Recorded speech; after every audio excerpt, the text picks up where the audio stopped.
What is going on, guys? Sonic and the Bean Show here. Today we're looking at the brand new Banpresto Little Nightmares 2 mono figure. So I did previously review 6, I want to say about a month ago now, and that one was actually pretty good. I thought they did a really nice job with that one. So I'm interested in how well this one is, and of course compare it to 6. But I was also asked to review this as well, so that's another reason why I got it. So let's go over the packaging real quick. So it's gonna be pretty similar to how the 6 figure was. We got the Little Nightmares logo up here, Banpresto, and then a shot of the figure right there. But we also get the Bandai logo right there. Here is the top of the box. We just got the Little Nightmares logo, and then not much going on at the bottom. On this side, we do get a shot of the figure and then the Little Nightmares logo up here. And on the other side, it's pretty much the same, but just another angle of the figure. And then here is the back right here. And yeah, that is pretty much that. So without further ado, let's go ahead and crack this out of the box and take a closer look.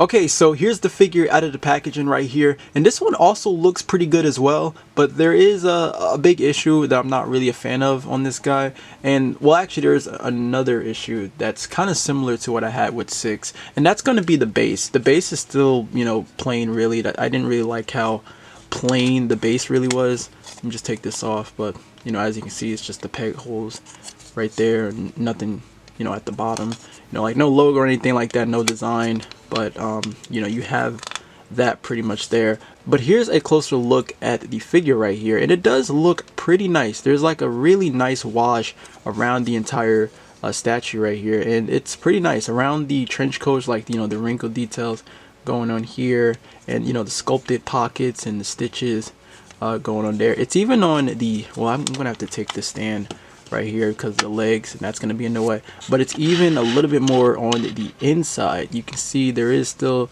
some shading going on here, and the trench coat is like a soft PVC. It's the only soft plastic here. Everything else is going to be a hard plastic really, but you can kind of fold it or move it a bit. Even the attire right here, some really nice sculpting going on with the wrinkles, and then the buttons going on here, the one button up there too, and of course the flashlight that he has in his hand. But overall, it does look pretty nice, and even the back looks pretty good too.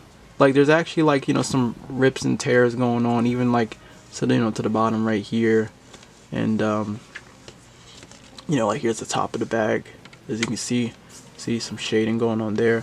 Like it does look pretty nice, especially the trench coat. I think they did a really nice job with the trench coat here. Now, I do want to compare it with 6, and this is the issue I'm going to have right here. So let me just put him back on his base.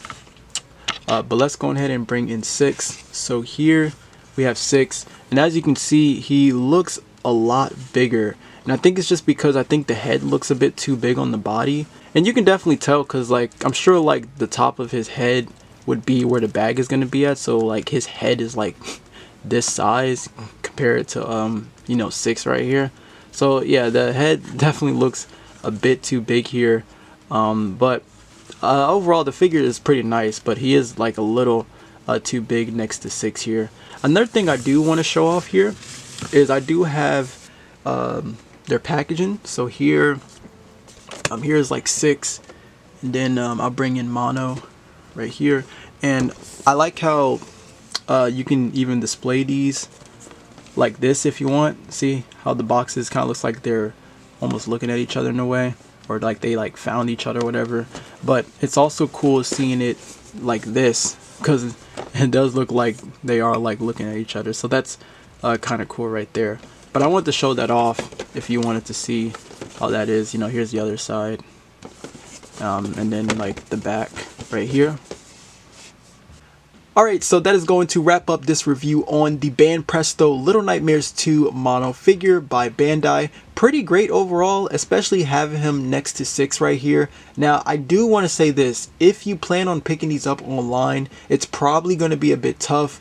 These figures sold out really fast, especially mono. I think he got a restock before, but he sold out again. So I would definitely keep an eye out on places like Big Bad Toy Store, Entertainment Earth, or even Amazon whenever they bring these back in stock. Or if you're lucky to find these in stores one day. But these two are selling like crazy right now, so I would try to pick it up as soon as possible before those aftermarket prices start to skyrocket. But these are pretty nice Little Nightmares statues, so I recommend getting these if you really love the franchise. So let me know what are your thoughts on this in the comments down below. Thank you so much for watching. I hope you enjoyed the review, but until then, take care, my friends.